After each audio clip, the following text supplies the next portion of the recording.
রিমালের ক্ষত কাটিয়ে ঘুরে দাঁড়ানোর চেষ্টায় ঝালকাঠির কাঠালিয়া উপজেলার মানুষ।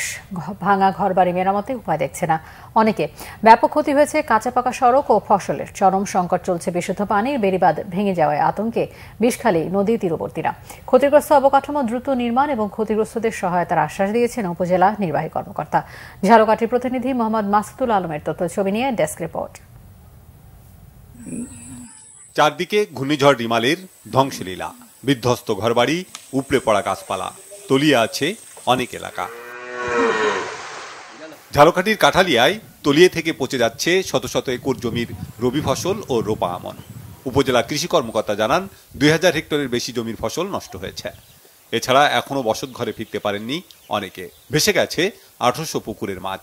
জনস্বাস্থ্য প্রকৌশল বিভাগ জানিয়েছে নষ্ট হয়েছে 2400 টিউবওয়েল। 9 কিলোমিটার বেড়িবাঁধ ও রাস্তা ভেঙে যাওয়ায় চরম আতঙ্কে রয়েছে বিষখালী নদীর তীরবর্তী মানুষ।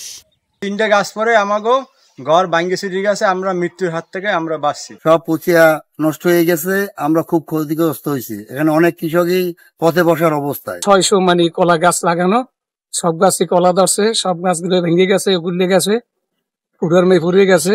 মাছের গাছ ছিল 3টা তলায় মাছ চলে গেছে। আমাদের ফসল সব নষ্ট হয়ে গেছে। বাদাম গেছে, তিল গেছে, ডাইল গেছে, মরিচ গেছে, সবকিছু পানিতে সব পচে গেছে। বিধ্বস্ত অবকাঠামো দ্রুত মেরামত করা হবে বলে জানিয়েছেন উপজেলা নির্বাহী কর্মকর্তা। ক্ষতিগ্রস্তদের তালিকা করে সহায়তার আশ্বাস দিয়েছেন তিনি।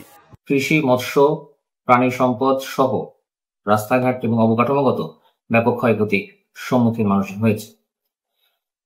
এই ক্ষয়ক্ষতি পুষিয়ে নেওয়ার জন্য ইতিমধ্যে উপজেলা প্রশাসন সকলের সহযোগিতায় সার্বিক কার্যক্রম পরিচালনা করে যাচ্ছে।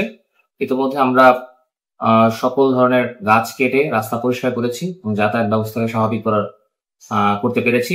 এছাড়াও দুর্গত মানুষের পাশে আমরা দাঁড়িয়েছি এবং তাদেরকে শুকনো খাবার সহ তাদের যত ধরনের সহযোগিতা করা যায় সব ক্ষেত্রেই সরকারের নির্দেশনা আমরা কাজ করে যাচ্ছি।